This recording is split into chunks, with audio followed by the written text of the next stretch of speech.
오늘 말씀은 출애굽기 3장 1절로 10절 말씀입니다.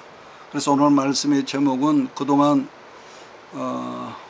구속사 히스토리라는 제목으로 우리가 이제 말씀을 들었는데, 오늘은 가족 말씀잔치 첫 번째, 이렇게 제목을 삼고 우리가 말씀을 공부하는 그런 관점으로 오늘 말씀의 떡을 나누기를 원합니다. 그래서 오늘 시간은 출애굽기 성경을 보는데, 출애굽기 성경을 가족 말씀잔치라는 제목으로 제가 말씀한다고 그랬는데, 여러분 출애굽기 성경의 핵심 구절이라면은 출애굽기 3장 10절이다 이렇게 말할 수가 있습니다. 그러니까 출애굽기 성경은 전체가 40장으로 되어 있는데, 그 40장 중에서 3장 10절 말씀은 출애굽기를 대표하는 구절이라 할 수 있는 말씀인데, 그걸 전문적인 용어로 키워드라고 그런다. 모든 성경을 열 수 있는 열쇠라는 거죠. 출애굽기 3장 9절로 10절을 제가 있습니다. 이제 가라, 이스라엘 자손의 부르짖음이 내게 달하고 애굽 사람이 그들을 괴롭힌 학대도 내가 보았으니, 이제 내가 너를 파로에게 보내어 너에게 내 백성 이스라엘 자손을 인도하여 애굽에서 인도하여 내게 하리라. 이스라엘 사람들이 요셉의 초청으로 애굽 땅에 들어간 지가 온 430년 세월이 여러분 흘렀지 않습니까? 그러니까 이집트 나라 국무총리로 있었던 이제 요셉이 죽었고, 죽은 다음에 요셉을 모르는 새 왕족이 애굽을 다스린 지 온 330년의 세월이 지금 흐른 겁니다. 하나님께서 창세기 15장에서 이스라엘 민족의 조상 아브라함에게 약속하신 그때가 되었을 때, 하나님은 모세에게 찾아와 말씀하시기를 내 백성을 애굽 땅에서 인도하라는 이 사명을 주셨다 했는데, 이 짧은 말씀이 출애굽기 성경 40장 전체 말씀의 중심 주제가 된다고 이렇게 말할 수가 있겠습니다. 자, 출애굽기 다시 1장으로 넘어갑니다. 출애굽기 1장. 여러분 창세기는 전체가 50장 아닙니까? 그런데 창세기 50장에서 출애굽기 1장으로 넘어오는 세월이 300년입니다. 따라서 창세기 50장 26절과 출애굽기 1장 1절이 시작된 그 기간이 300년 세월이 흐른 뒤라는 것을 우리가 먼저 알아야 합니다. 자, 1장 5절로 7절을 제가 읽습니다. 야곱의 허리에서 나온 사람이 모두 70이요 요셉은 애굽에 있었더라. 요셉과 그의 모든 형제와 그 시대 사람은 죽었고, 이스라엘 자손은 생육하고 불어나 번성하고 매우 강하여 온 땅에 가득하게 되었더라. 요셉 총리의 그 초청으로 애굽 나라에 이민을 갔었던 야곱의 가족들이 모두 70명이라고 성경은 말합니다. 요셉이 살아있을 때는 이스라엘 사람들이 그야말로 애굽 사람으로부터 귀한 대접을 받았는데, 애굽의 그 국무총리 요셉이 죽고 난 다음에 어떤 역사가 있었느냐, 요셉을 알지 못하는 새로운 이 왕조가 이제 등극하게 되고, 이제 그 사람이 이제 이스라엘 이 사람들을 엄청 불어난다는 이 그 말씀의 역사가 1장 7절이거든요. 그 왕조가 다스릴 때 7절, 이스라엘 자손은 생육하고 불어나 번성하고 매우 강하여 온 땅에 가득하게 되었다 이렇게 말하죠. 그러니까 이스라엘 사람들이 애굽에 들어간 지 400년쯤 되었을 때 그 백성의 숫자가 엄청 불어났다는 설명인데, 이스라엘 민족의 숫자가 막 불어나니까 애굽의 정치권에서 이 불안을 느낀 것입니다. 1장 9절로 10절을 제가 다시 읽습니다. 그가 그 백성에 이르되 이 백성 이스라엘 자손이 우리보다 많고 강하도다. 자, 우리가 그들에게 대하여 지혜롭게 하자. 두렵건대 그들이 더 많게 되면은 전쟁이 일어날 때 우리 대적과 합하여 우리와 싸우고 그 땅에서 나갈까 하노라 하고, 말씀드렸다시피 요셉을 알지 못하는 새 왕조가 이스라엘 민족을 인해서 불안을 느꼈다는 그런 설명인 겁니다. 그러니까 그때나 지금이나 하나님을 안 믿는 사람들은 자기 나름의 이 성경의 신이 있기 마련 아니겠습니까? 그래, 그 당시 애굽 사람들은 이 애굽 사람들이 성경의 신들이 여러 수가 있었는데, 대표적으로 애굽 왕실에서 성경의 신이라면 소신이 있습니다. 그 다음에 뱀신이 있어. 그러니까 우리가 영화의 애국 왕들이 쓰는 왕관은 항상 뱀이 있거든요. 뱀신. 그 다음에 나일강 강물이 신입니다. 네 번째, 태양을 왕실과 애굽 백성들이 신으로 섬겼습니다. 그러니까 그 당시 애굽은 지금의 뭐라고 할까, 미국보다 더 강한 패권국이라서 수많은 여러 식민지 이 사람들이 애굽 땅에 들어와서 살고 있었단 말이에요. 그 많은 민족들은 애굽 사람들이 섬기는 신을 같이 섬겼지만은 이상하게 오직 히브리 사람, 이스라엘 사람들만큼은 자기들이 섬기는 신을 섬기지 않고 다른 신을 섬기니까 자연히 애굽 정치 지도자들의 주목 대상이 되다 보니까 애굽 정치권에서 어떤 생각을 품게 되었다냐면은, 다른 나라하고 만일 우리나라가 전쟁을 하게 되었을 때 저 히브리 사람들이 적들과 내통을 해서 정권을 뒤집을지 모르겠다는 불안감이 생겼다는 겁니다. 그렇게 해서 나온 게 우리식으로 표현하면 뭐라가 긴급조치법인데, 히브리 종족 말살 정책이 그때부터 나오기 시작한 것인데, 아마 그때나 지금이나 절대 권력의 통치자나 이 불안감을 느낄 수밖에 없었다고 봅니다. 자, 그렇게 해서 나온 게 이스라엘 사람들을 어떻게 했다느냐, 학대하기 시작했다. 학대하기. 자, 출애굽기 1장 12절로 14절을 우리가 같이 한번 읽어볼까요? 출애굽기 1장 12절 14절입니다. 시작. 그러나 학대를 받을수록 더욱 번성하여 퍼져나가니 애굽 사람이 이스라엘 자손으로 말미암아 근심하여 이스라엘 자손에게 일을 엄하게 시켜 어려운 노동으로 그들의 생활을 괴롭게 하니 곧 흙이기기와 벽돌 굽기와 농사의 여러 가지 일이라 그 시키는 일이 모두 엄하였더라.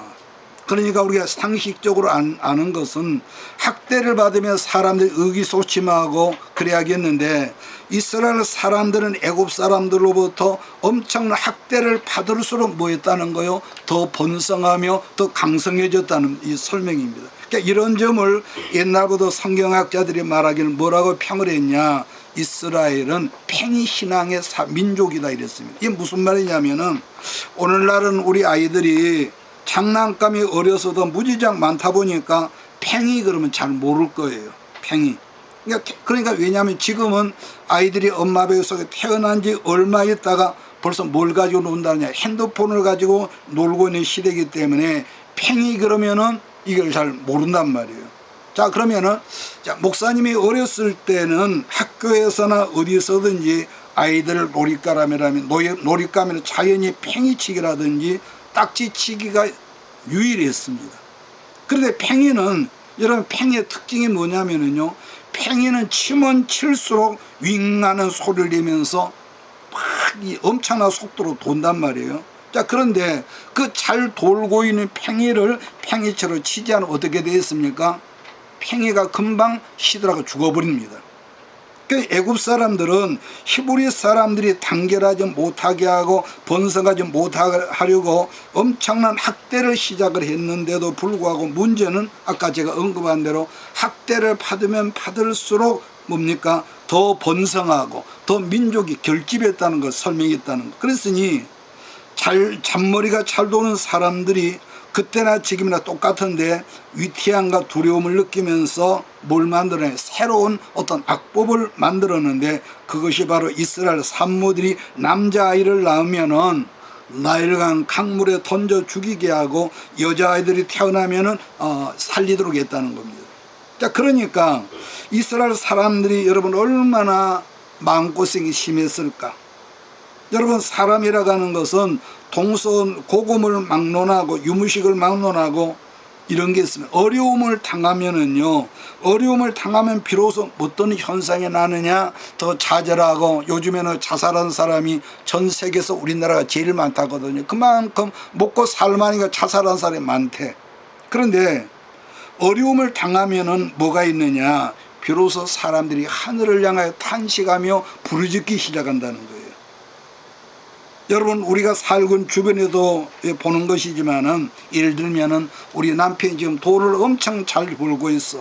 우리 아이들은 건강하고 공부 잘하는데, 그 부인 되는 집사가 하늘의 하나님께 간절하게 부르짖는 사람들이 여러분 있겠냔 말이에요. 그래서 사람은 이유를 불문하고 어떤 뭐가 우리가 가난하고 어려울 때는 우리가 하나님께 매달리고 같은 기도라도 이 입에서 나오는 기도가 아니라 이 가슴 속에서 나오는 기도란 말이에요. 그런데 그런 사람들이 여러분 따로 있는 것이 아니라 여러분과 나도 어느 순간에 이 먹고 사는 문제가 배가 부르면은요 하나님 서서히 잊어버리거든요. 이게 인간입니다. 물론 뭐 당신 신앙이 종교가 있냐 그러면은 저는 예수 믿습니다 이런 말은 하지만요. 그러니까 출애굽기 2장으로 옮겨서 하나님께서 이스라엘 민족이 부르짖는 응답하시는 장면을 한번 찾아가 보겠습니다. 출애굽기 2장입니다.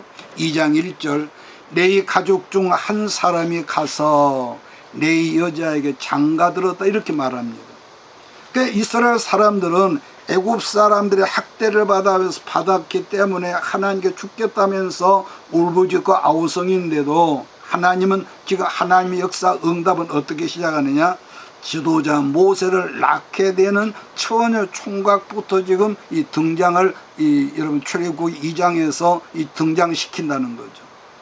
그러니까 다시 반복하면은 나는 지금 정말로 어렵고 힘든 상황과 환경 때문에 숨이 넘어갈 지경인데 그래서 우리가 늘 부르짖지 않습니까? 그런데도 하나님은 언제나 하나님이 하시는 일은 천천히 거북이처럼 이렇게 일하시는 특징이 있다는 거예요. 그런 점에서 제가 이 말씀을 내가 생각하면서 죄송스럽게 감히 내가 무슨 생각을 했냐면은 만약에 내가 하나님이라면은 이스라엘 사람들이 지금 죽겠다고 부르짖을 때에 지금 있는 사람 누군가 잘나고 똑똑한 사람을 택해서 네가 이스라엘 민족을 인도하는 지도자라고 세우면 참 좋았겠는데 하나님은 어떻게 했다느냐, 이스라엘 민족의 부르짖음을 들으면서 어떤 응답을 했냐면 모세를 낳을 처녀 총각을 결혼부터 시키는 것이 출애굽기 2장이 시작하고 있는 거죠. 여러분 이스라엘은 지금 죽어갈 상황인데 상식적으로 언제 결혼하고 언제 임신해서 언제 그 아기를 낳고 그 아이가 커서 이스라엘 민족을 이끌어가는 지도자가 되겠냔 말이에요. 그래서 나온 속담이 하나 있는데 하나님의 일은 언제나 시간이 걸린다, 이런 속담이 있습니다. 그러니까 다시 또 반복하지만은 나 당사자인 나는 지금 정말로 조급하고 빨리빨리 좀 응답해 주셨으면 좋겠는데 하나님의 역사는 옛날에는 지금이나 천천히 역사를 하기 때문에 하나님께서 하신 일은 언제나 시간이 걸린다. 이 말씀을 여러분 우리가 성경을 공부하면서 항상 여러분 염두에 둬야 할 말입니다. 자, 모세 엄마 아빠가 결혼을 해서 드디어 이제 모세 아기를 낳았는데 사실 모세란 말 자체가 무슨 뜻이냐면은 물에서 건져 올렸다는 뜻이 있거든요. 그러니까 제가 위에서 잠깐 언급했었지만은 이스라엘 사람들이 그 당시에 남자아이를 낳으면 무조건 나일강물에 던져서 악어밥이 되도록 이렇게 조치를 했단 말이에요. 그러면 왜 하필이면 나일강에 던지라고 했겠냐 하면은 나일강이 애굽 왕실에서 섬기는 여러 신들 중에 하나가 나일강이었다는 것. 자, 그러다 보니까 이스라엘 여자들이 남자아이를 낳으면은 무조건 나일강물 신에게 제물로 지금 드리는 그런 이 제사 의식인 겁니다. 애굽 사람 입장에서는. 그리고 또 하나 모라는 말은 이집트 언어로 물이라는 말입니다. 모가 뭐예요? 물이라는 말이고 뜻이고, 그 다음에 모세스, 그러죠? 이거 이 원문에는 세스라는 말은 물에서 건져 올리다 뜻을 여러분 지니고 있습니다. 그러니까 세상의 모든 부모는 여러분 같은 마음이겠지만은 우리 아이는 사랑하니까 또 이뻐 보이고 더 똑똑하고 영특해 보이지 않겠습니까? 그래서 성경은 그 모세라는 아이가 굉장히 잘났다는 거예요. 근데 그런 잘생긴 아들을 나일강물에 던져 죽인다는 것이 그 부모로서는 상상만 해도 얼마나 가슴 쓰리고 여러분 힘들지 않았겠습니까? 그래서 아이가 태어난 지 얼마 동안 숨겼는데 석 달을 숨겼다는 거예요. 성경은 석 달가량을 숨겼는데 남자아이다 보니까 건강한 남자아이다 보니 석 달쯤 되니까 우는 거 목소리가 우렁찰 거 아니겠습니까? 그런데 그 당시에 법이 뭐가 있었냐면은 만약 이스라엘 사람들 가운데서 남자아이를 계속 숨기다가 애국 경찰에게 들키면 연좌제 법이란 것이 있어서 가족들 모두가 큰 형벌을 받는 그런 법이 있었단 말이에요. 그래서 모세 부모가 어떻게 했다냐면은 출애굽기 2장 3절 4절을 그 배경 말씀을 제가 읽어드리겠습니다. 더 숨길 수 없게 되매 목소리가 커지니까 그를 위하여 갈대 상자를 가져다가 역청과 나무진을 칠하고 아기를 거기다만 나이를 강가 갈대 사이에 두고 그 누이가 어떻게 되는지를 알려고 멀리 서서 그걸 지켜보고 있었답니다. 근데 본문에 등장한 역청이라는 게 뭐냐면은 여러분 중동지방이나 예나 지금이나 이런 물보다 석유가 많은 지역이다 보니까 어떤 현상이 생겼느냐면은 자연적으로 이 석유가 땅 위로 솟아난 이 석유인데 근데 이 석유가 오랜 시간 햇빛에 쪼이다 보면은 말라버리는 끈적끈적한 상태를 그 역청이라고 그랬습니다. 그 역청이 우리식으로 표현하면은 아스팔트 재료인데 그러니까 반복하자면은 오랫동안 햇빛에 말라버린 역청 아스팔트를 아기 모세가 당겨질 갈대 상자 안팎으로 풀을 바르듯이 역청을 발라서 뭐라고 할까 강물이 갈대 상자 안으로 들어오지 못하도록 방수 처리를 지금 했다는 거예요. 그러니까 어차피 아이를 나일강물에 버려두면은 굶어 죽든지 이제 그 나일강 악어에게 먹히든지 그러겠지만은 그러나 그 아기를 낳는 부모 심정으로는 죽을 때 죽더라도 그 시간까지는 견디도록 갈대 상자 역청을 발라서 아이가 물속에 가라앉지 않도록 이렇게 했다는 것을 우리가 볼 수 있는 거죠. 그러니까 갈대 상자 여러분 들었는지 모르지만은 갈대 상자에 책이 있거든요. 책이 있는데 우리나라 저 어디입니까 포항에 가면은 한동대학교가 있거든요. 근데 한동대학교를 세웠던 초대 총장이었던 김영길 박사 네가 그 사모님과 더불어서 한동대학교를 세우면서 엄청난 핍박과 물질적인 어려움이 있었는데도 그러니까 얘가 타들어가는 간절한 심정으로 기도하고 그때마다 응답하시는 그 역사로 막 한동대학교를 온전히 세우다는 간증책자가 여러분 그 갈대 상자입니다. 여러분 뭐 기회가 있으면은 한번 사서 보는 것도 좋습니다. 그러니까 그 갈대 상자란 말이 히브리어에서는 뭐라고 하느냐 테바트라고 그래서 한번 제가 말했나요? 테바트라고 번역을 했는데 그런데 이 성경을 창세기 성경을 읽다 보면은요 창세기 9장에 등장하는 또 다른 배가 하나 있는데 여러분 기억하십니까? 노아 할아버지가 120년 동안 하나님 명령으로 방주를 지었고 그 지금 방주 안에 노아 가족 모두가 창이라는 홍수 사건 때 1년 동안 보호를 받았던 방주 이름이 히브리어 이 성경에서는 똑같이 테바트라고 이렇게 명명을 했다는 거예요. 반복 설명하자면은 아기 모세를 담았던 갈대 상자를 아까 뭐라고 했다고요? 테바트라고 그랬고 노아 가족들 8명과 노아 방주에 실렸던 수많은 엄청난 생물들이 홍수의 보호를 받았던 방주 이름도 마찬가지로 성경은 테바트라고 이렇게 번역을 하고 있다는 거예요. 자, 창세기 6장 14절 5절을 우리 한번 같이 읽을까요? 창세기 6장 14절 15절입니다. 같이 읽겠습니다. 너는 고베르 나무로 너를 위하여 방주를 만들되 그 안에 칸들을 막고 역청을 그 안팎에 칠하라. 네가 만들 방주는 이러하니 그 길이는 300규빗이요 너비는 50규빗 높이는 30규빗. 그러니까 본문 성경에는 코페르 나무라고 그러죠. 옛날 개혁 성경에는 뭐라 잣나무라고 번역을 했습니다. 자, 역청에 대해서는 제가 위에서 설명을 드렸는데 그 잣나무로 방주를 만들어서 방주 앙카 밖으로 역청을 발라서 방수 처리를 하게 했고 가족들과 방주에 타고 있던 모든 짐승들이 1년 동안 홍수에 의해서 보호를 받도록 그렇게 했다는 거죠. 자, 그랬는데 아기 모세가 타고 있는 갈대 상자도 방주라고 이 방주인 테바트라고 그랬고 그 거대한 390규빗이면은 150m가 넘는단 말이에요.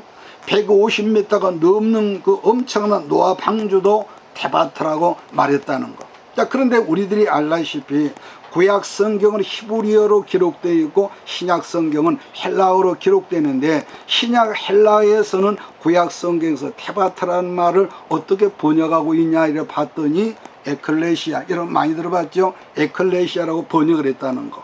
그렇다면은 에클레시아가 무슨 말이냐면은 교회를 일컬어서 에클레시아라고 합니다. 그러므로 아기 모세를 담았던 갈대 상자나 노아 8 식구들과 수많은 짐승들을 보호했던 노아 방주를 성경은 뭐라고 했다면 똑같은 같은 뜻으로서 교회다, 이렇게 설명을 하고 있다는 것. 그렇기 때문에 본문 성경에서 나타나고 있는 말씀의 영적인 의미를 우리가 굳이 설명한다면, 그 어떤 경우라도 하나님의 사람들은 교회인 테바트를 벗어나면은 뭐가 있습니까? 구원에서 죄되고 지옥 간다는 말과 같은 뜻이야. 우리나라 이 개신교회 이 교리 중에 조금 여러분 캐션이 붙는 교리가 있는데, 예수 한번 믿으면 절대로 천국 간다. 야, 그건 지가복음이에요, 여러분. 그런 법은 없습니다. 요한복음 15장에 보면 열매를 맺지 않은 가지는 잘라서 버려서 불태운다고 그랬거든요. 따라서 지금은 한국의 모든 교회들이, 옛날에는 교회가 세상을 걱정했는데 세상 사람들이 교회를 걱정하고 세상 사람들에게 욕을 먹는 것이 교회, 목사, 이 교회란 말이에요. 자, 그럼에도 불구하고 우리가 성경에서 분명한 것은 뭐가 있느냐?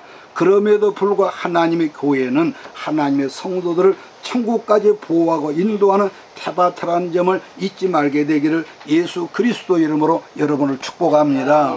자, 그렇기 때문에 우리가 말세가 되어갈수록 교회다운 교회, 가정다운 가정이 점점점 더 중요하다는 것을 여러분 잊지 말아야 합니다. 건물이 크다고 좋은 교회요, 건물이 적다고 여러분 이런 등식은 없습니다. 하나님의 교회와 우리 가정 중에서 두 기관 중에 뭐가 더 중요하냐 이렇게 물어보는, 어떤 사람은 뭐 교회가 중요합니다, 가정이 중요하다 하겠지만은요, 아닙니다. 교회가 중요한 것만큼 우리 가정도 중요하다는 거예요. 자, 그런데 지금은 어떻습니까? 말세가 돼가서 가정을 터부시하죠. 결혼을 안 하려고 그러고요. 다시 자 성경 출애굽기 성경으로 되도록 하겠습니다. 자, 출애굽기 2장 11절을 찾으십시오. 애굽 나라 공주가 나일강에 목욕하러 나왔다가 갈대 상자 안에서 울고 있는 아기를 발견한 다음 자기 양자로 이 아기를 삼지 않습니까? 그러니까 이걸 뭐 하나님이 계획하시고 원하시는 일이 이루어지기 위해서는 반드시 어떤 과정을 거치게 되는데, 이 우리가 출애굽기 성경을 통해서 우리들이 그런 점을 배운단 말이에요. 그러니까 바로왕의 딸이었던 공주의 아들이 되어서 모세가 어떻게 합니까? 어려서부터 애굽 나라의 모든 문물을 전부 다 배운 다음에 모세가 이제 성경에 딱 등장할 때가 그 나이 40세거든요. 자, 출애굽기 2장 11절로 12절을 제가 읽습니다. 모세가 장성한 후에 한 번은 자기 형제들에게 나가서 그들이 고대견 노동하는 것을 보더니 어떤 애굽 사람이 한 히브리 사람과 자기 형제를 치는 것을 본지라 좌우를 살펴 사람이 없음을 보고 애굽 사람을 쳐 죽여 뭐라고 합니까? 모래 속에 묻어버렸다는 거예요.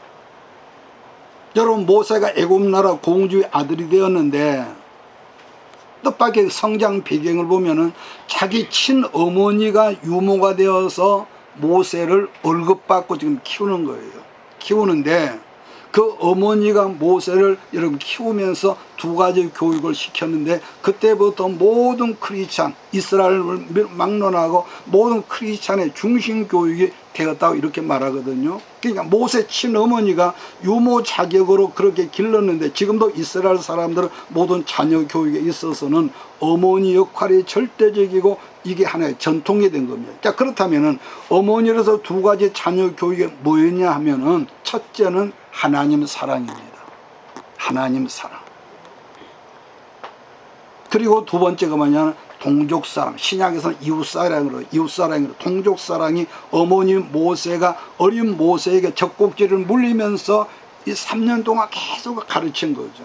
자, 그렇기 때문에 지금도 전 세계 흩어져던 유대인들이 이스라엘 나라로 들어왔을 때 반드시 그 전통을 여러분 지킨다는 건데, 따라서 아버지가 이방인이고 어머니가 유대인이라면은 그 자녀들은 이스라엘 사람을 인정을 해주는 합법적으로. 그러나 아버지는 이스라엘 사람이지만 어머니가 이방인이라면은 그 자녀들은 이스라엘 사람 인정을 해. 우리나라는 그 아버지 성씨를 따르니까. 왜냐? 신앙생활, 영적인 생활에서는 어머니의 그 영적인 역할이 그만큼 여러분 중요하기 때문에 하나님께서 그렇게 하셨던 것 같습니다. 자, 그러다 보니까 지금도 이스라엘 사람이라면서도 여러분 우리가 유튜브를 보면은 거기는 황인종도 있고 여러분 흑인종도 있단 말이에요. 그럼 왜 그러느냐? 그 사람의 어머니가 유대인이라면 그 자녀들도 유대인으로 인정해 주기 때문이라는 것인데, 그러다 보니까 아버지의 국적과는 전혀 상관이 없이 유대인이 된다는 거. 말씀드렸다시피 어머니의 교육 역할이 자녀들의 그만큼 중요하기 때문에 하나님께서 아마 그렇게 비열하지 않으셨는가 이렇게 이제 보는 겁니다. 그러니까 그 어머니 영향력으로 자라난 모세가 이제 나이가 40세가 되었을 때 자기 동족들이 노동하는 현장을 갔더니 뜻밖의 애굽의 그 공사를 감독하는 감독관이 이스라엘 사람들은 무섭게 때리는 것을 현장에서 모세가 봤다는 겁니다. 그러니까 평소에는 숨기고 있었는데 자기 동족이 애굽 사람으로부터 매맞는 걸 목격했던 모세가 순간적으로 뭐가 있었을까? 민족적 의분이 생겨가지고 그걸 주체하지 못하다가 젊은 사람이 혈기로 주변에 사람이 있는가 보다 보고 나서 그 공사 감독관을 한 주먹에 때려 죽이는 겁니다. 왜냐? 모세는 어려서부터 애굽 나라의 문무를 여러분과 마스터했던 사람이기 때문에 여러분 그 무술을 배우서 급소를 한 방 치니까 한 방에만 그 감독관이 죽은 것이죠. 그래서 감쪽까지 감독관 신체를 모래밭 속에 묻어버리고 왕궁으로 들어왔고 이제 문제가 다 끝난 줄 알고 의기양양해 다음날 그 현장에 또 갔더니 웬걸 그 살인사건이 들통이 난 거예요. 들통이 난 거. 그래서 한다는 말이 무슨 말이냐? 형사들이 하는 말이 세상에 완전 범죄는 없다. 완전한 범죄는 없다는 거. 그런데도 옛날 우리 어른들이 만들어 놓은 농담으로 한다는 말이 대중 목욕탕 속에서 오줌 싸는 것 말고는 완전 범죄가 없다. 그 말이 맞지 않겠습니까? 그래서 모세의 살인사건을 아무도 보지 못했다고 모세가 생각을 했는데 여러분 그게 들통이 난 겁니다. 그런데 그 당시에 애굽의 법을 우리가 찾아서 공부해 보면 뭐가 있느냐? 왕이 세운 공문을 때리거나 왕이 세우는 그런 공문을 죽이면은 왕 자신을 죽인 것과 다름이 없어서 신분의 고하를 막론하고 즉형에 처한다는 그런 법조항이 있었다는 겁니다. 그래서 모세가 살인사건이 들통이 나서 자기가 죽게 되니 어떡합니까? 도망을 갈 수밖에 없죠. 그래서 그 엄청난 사막을 건너서 애굽 왕의 통치권이 미치지 못하는 어디까지나 시내산 기슭까지 도망을 갔다가 뜻밖의 미디안 제사장을 만나게 되어 차가살이를 그때부터 얼마 동안 했느냐? 무려 40년 동안 했단 말이에요. 차가살이. 40년 차가살이를 여러분 40세 혈기왕성한 나이에 도망을 했는데 모세가 이제 그 나이 80세가 여러분 됐지 않습니까? 그런데 40년 동안 무인지경 광야에서 그 잘나고 똑똑한 그 모세가 처갓집에 그 양을, 옛날에 우리나라 속담에 뭐 껍벌이 서말만 해서 처갓살이 하지 마라 그런 속담이 있는데요. 사람이 못났을 땐 괜찮아요. 자기가 똑똑하고 잘난 사람들은 그 자존심을 죽이며 살아야 얼마나 힘들었을까, 잘난 모세가. 날이면 날마다 양꽁무니를 바라보면서 광야를 이곳저곳 다녔단 말이에요. 그래서 그런 처량한 신세가 되니까 그 모세가 자기 신세 타령을 했지 않겠습니까? 자, 그러던 가운데서 모세가 결혼을 해서 아들을 낳는데 그 아들 이름 속에 모세의 신경이 여러분 드러나 있는데 아들 이름 뭐라고 했더냐면은 출애굽기 2장 22절입니다. 출애굽기 2장 22절. 그가 아들을 낳음에 모세가 그 이름을 뭐라고 했다고요? 뭐라고 했다? 게르솜이 게르솜이라여 그 다음에 이르되 내가 타국에서 나그네가 되었음이라 하였더라. 아들 이름을 게르솜이라고 하는데, 모르면은 그냥 게르솜이, 알고 생각하면 할수록 정말로 뭔 아버지가 이름을 이렇게 지었을까? 그럼 제가 왜 이상하다고 하냐면은, 여러분 게르솜이라는 이름의 뜻을 찾아보면은 낯선 땅에서 내가 나그네가 되어 덧없는 세월이 흘러간다, 이런 이 자기 팔자 타령의 말이 그 속에 있는 거예요. 그러니까 반복하지만은, 자기가 젊어서 혈기로 사람을 죽인 사건으로 지금은 멀리 도망을 와서 광야 생활 40년 동안에 처갓집에서 양 꽁무니를 따라다니는 대릴 사이로 있으면서, 오늘은 이 골짜기로, 내일은 저 골짜기로, 양들 꽁무니를 따라다니면서 잘난 모세가 어찌했을까요? 얼마나 탄식하지 않았겠습니까? 그 탄식 속에 있을 때에 아들을 낳았는데 이름을 뭐라고 했다고요? 게르솜이다. 우리말로 표현하면은 내 팔자야. 이게 게르솜이야. 한마디로 나는 지금 덧없는 세월 속에 살고 있구나 했다는데, 다르게 표현하면은 자기의 신세 타령을 아들 이름으로 지었다는 거. 참 우리가 이름도 잘 지어야겠지요.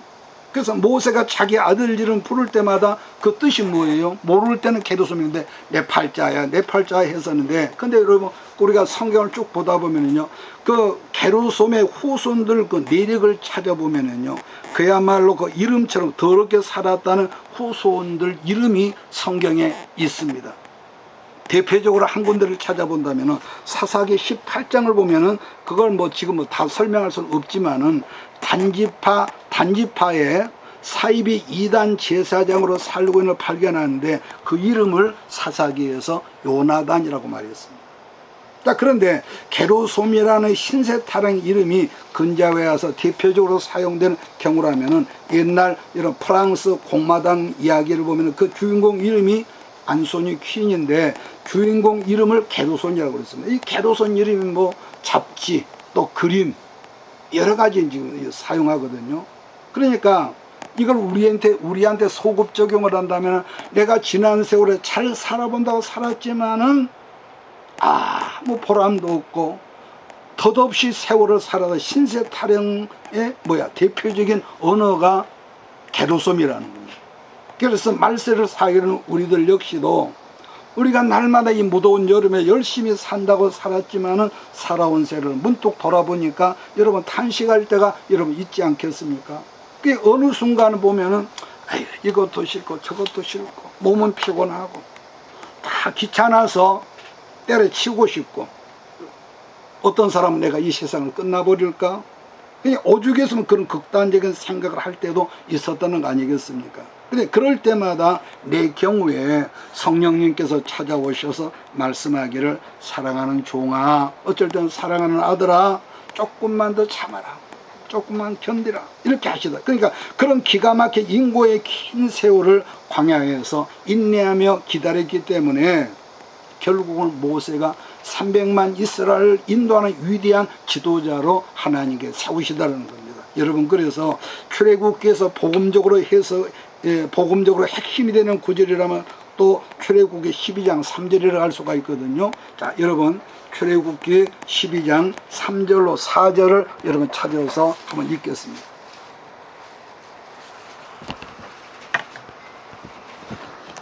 출애굽기 12장 3절 4절 시작. 너희는 이스라엘 회중에게 말하여 이르라. 이달 열흘에 취할지니 각 가족대로 그 식구를 위하여 어린 양을 취하되, 그 어린 양에 대하여 식구가 너무 적으면 그 집의 이웃과 함께 사람 수를 따라서 하나를 취하며 각 사람이 먹을 수 있는 분량에 따라서 너희 어린 양을 계산할 것이며. 여러분, 본문의 회중이라는 것은 신약으로 말하면 교인들이거든요. 근데 이 말씀은 이스라엘 민족의 첫 번째로 맞이한 유월절 전날에 이 말씀을 하셨던 거죠.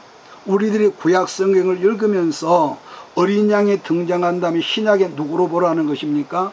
어린 양 예수님이죠. 그러니까 신약 성경에서 최초로 어린 양을 언급한 성경이라면 요한복음 1장 29절인데, 요단강의 세례를 받으러 예수님이 요단강에서 누굴 만나 세례 요한을 만났을 때에 세례 요한이 예수님을 보고 나서 외친 게 있죠.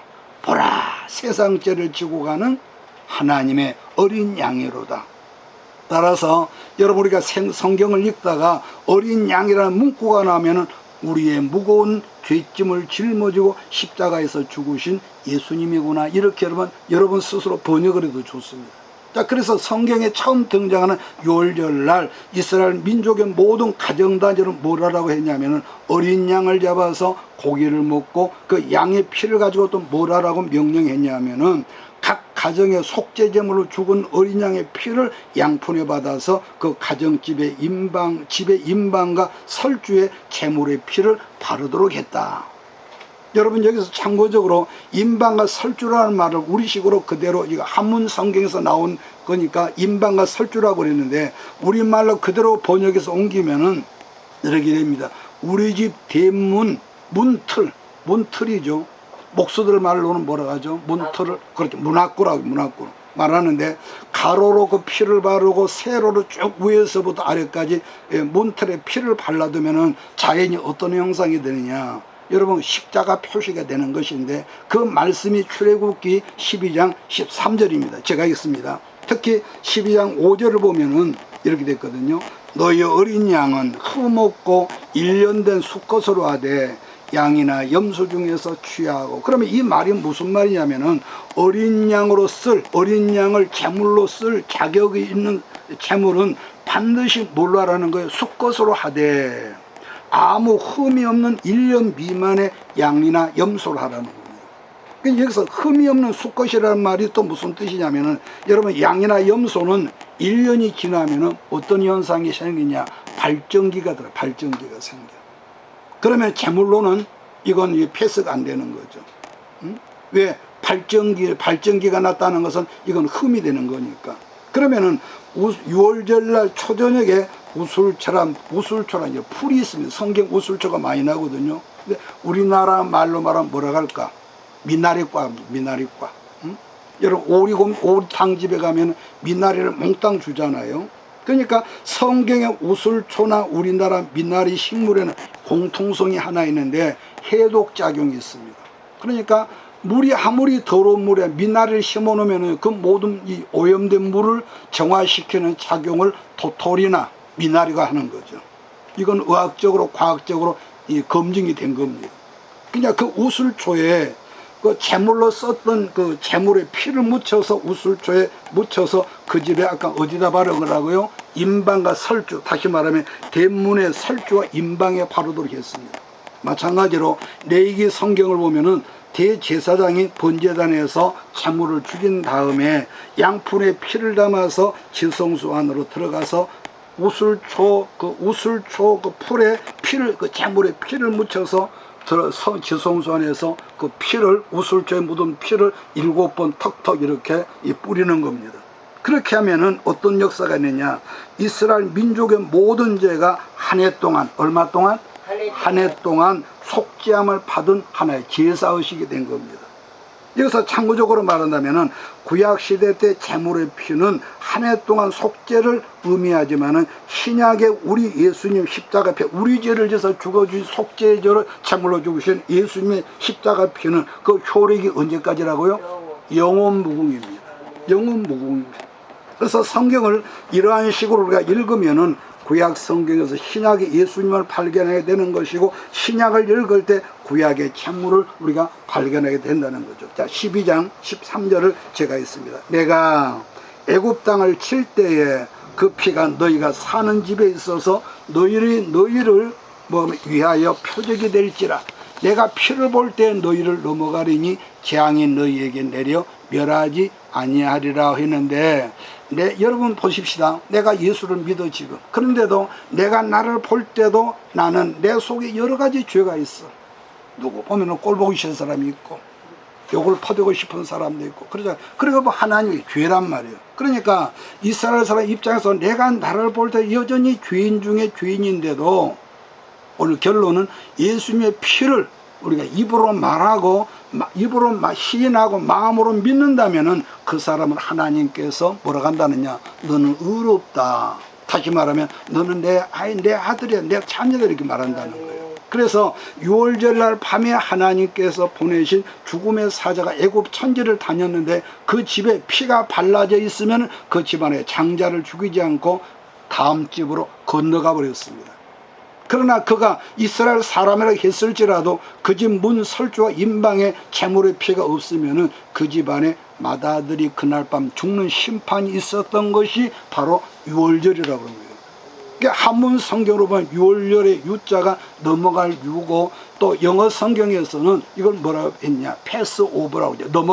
건너갔다는 거. 그다음 뭐가 건너갑니까? 넘어갔습니까? 심판의 죽음이, 죄로 말미암아 심판의 죽음이 우리 가정에서 그냥 건너 뛰어갔다는 거예요. 뭐 때문에 심판이 넘어갔냐? 내 공로, 내가 목사니까 내가 교회를 얼마나 많이 부흥시키고, 택도 없는 소리죠. 그게 아니라 그 심판의 천사가 어린 양의 피, 십자가의 피 형상을 보고 그냥 넘어갔다는 말씀인 것을 여러분 믿으시기를 바랍니다. 그러면은 구약의 어린 양의 피라면은 우리에게 누구 피라고요? 우리에게는 예수 그리스도의 피인 거죠. 그러한 점에서 출애굽기 12장을 구약의 속죄장이라 말하고 복음장이라는 별명이 붙었습니다. 그러한 점에서 출애굽기 12장을 보면은, 그래서 우리가 신약 성경을 읽든지 구약 성경을 읽든지 항상 예수님을 중심에서 성경을 읽는다면은 말씀 앞에서 우리가 저절로 아멘이 돼요. 그래서 여러분 한 가지 참고할 것은, 신구약 성경의 주제가 이런 뭐라고 기억합니까? 하나님의 나라고, 신구약 성경의 내용은 예수, 그러니까 창세기에서 요한계시록 전체 그 핵심의 내용이 예수 그리스도. 응? 자, 출애굽기 12장 13절 보면서 오늘 말씀을 정리하겠습니다. 출애굽기 12장 13절, 내가 애굽 땅을 칠 때에 그 피가 너희가 사는 집에 있어서 너희를 위하여 뭐가 될지라? 표적이 될지라. 그러면서 뭐라고? 내가 피를 볼 때에 너희를 넘어가리니 재앙이 너희에게 내려 멸하지 아니라, 이렇게 말했습니다. 자, 출애굽기 15장 또 26절을 보겠습니다. 그들이, 여러분 이스라엘이 유월절 다음날 출애굽을 해서 홍해를 건너서 광야로 나왔지 않습니까? 여러분 광야란 우리가 아는 대로 쉽게 표현한다면 뭐 병원도 없고 식당도 없고 약국도 없는 무인지경이란 말이에요, 이 광야란. 그러니까 지금 그들이, 여러분 밤에는 불기둥으로 낮에는 구름기둥 은혜 가운데 살고 있으냐. 문제는 그렇다고 육신의 몸에 병이 생기지 않을 턱이 있냐, 육신의 몸인데. 그래서 하나님은 마라의 쓴물 연못가에서 어떤 말씀을 하셨냐면은 출애굽기 15장 26절 제가 있습니다. 이르시되 너희가 너희 하나님 나 여호와의 말을 들어 순종하고 내가 보기에 의를 행하며 내 계명에 귀를 기울이며 내 모든 규례를 지키면 내가 애굽 사람이 내린 모든 질병 중 하나도 너희에게 내리지 아니하리니 나는 너희를 뭐라고 합니까? 치료하는 여호와임이라. 여러분 그때나 지금 우리 하나님은 우리들 인생을 치료하시는 여호와 라파이심을 믿는 여러분이시기를 예수 그리스도 여러분을 축원합니다. 그러나 우리가 꼭 여기서 유념할 것이 한 가지가 있는데요, 아무나가 아니에요. 아무나가 아니라 항상 이런 축복은요 조건부입니다. 무슨 말이냐면, 너희가 오늘 그렇지 않습니까? 출애굽 15장 26절에 너희가 그 다음에 내 말을 듣고 그 말씀에 순종하며 하나님 보기에 의롭게 살면, 그랬거든요. 살면은 내가 너 인생을 치료하는 여호와 라파는 치료, 의사란 말이거든요. 그래서 2년여 동안 시내산에 머물러 있다가 행전을 다시 시작하는데, 이번에는 르비딤이라는 곳에 왔을 때에 생수를 마십니다. 생수를 마시고 난 다음에 갑자기 호전적인 아말렉 사람들이 이스라엘에 전쟁을 선포하고 지금 싸움을 걸어왔습니다. 그게 중요한 것은, 여러분 우리들이 예수를 아무리 잘 믿고 말씀을 선포하고 기도를 하지만, 그럼에도 불구하고 우리들 주변에 항상 가끔은 우리를 힘들게 하는 못된 세력들을 만날 때가 여러분 있지 않겠습니까? 그럴 때는 기가 막히게 힘들죠. 억울하고 분통 터지고, 어떤 사람은 성령 충만하면 뭐 절대 설기낼 일이 없다. 그건 여러분 거짓말입니다. 거짓말입니다. 그런데 이스라엘 민족은 분명히 다시 말하자면 분명히 하나님의 보호 가운데 있었지만은 문제는 지난 430년 동안 이들이 뭘 합니까? 공사판에서 노가다 생활만 했었는데 지금 뜻밖의 아말렉 사람은 싸움을 잘하는 이 병사들이란 말이에요. 그들과 무슨 싸움을 할 수 있니? 게임이 안 되는 거죠. 한마디로 게임이 안 돼. 자, 말씀을 읽고 오늘 시간 끝내겠습니다. 출애굽기 17장 8절로 13절을 읽고 오늘 말씀을 끝내겠습니다. 출애굽기 17장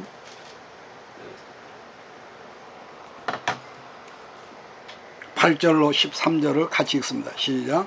그때 아말렉이 와서 이스라엘과 르비딤에서 싸우니라. 모세가 여호수아에 이르되 우리를 위하여 사람들을 택하여 나가서 아말렉과 싸우라. 우리가 산꼭대기에 서리라. 여호수아가 모세의 말대로 행하여 아말렉과 싸우고 모세 아론과 훌은 산꼭대기에 올라가서 모세가 손을 들면 이스라엘이 이기고 손을 내리면 아말렉이 이기더니 모세의 팔이 피곤함에 그들이 돌을 가져다가 모세 아래에 놓아 그가 그 위에 앉게 하고 아론과 우리 한 사람은 이쪽에서 한 사람은 저쪽에서 모세를 붙들어 올렸더니 그 손에 해가 지도록 내려오지 아니하니라. 여호수아가 칼날로 아말렉과 그 백성을 쳐서 무찌르니라. 아멘. 우리가 아는 대로 여러분 모세의 형님은 아로나입니까? 모세의 매형 누굽니까? 훌은 모세의 매형이란 말이에요.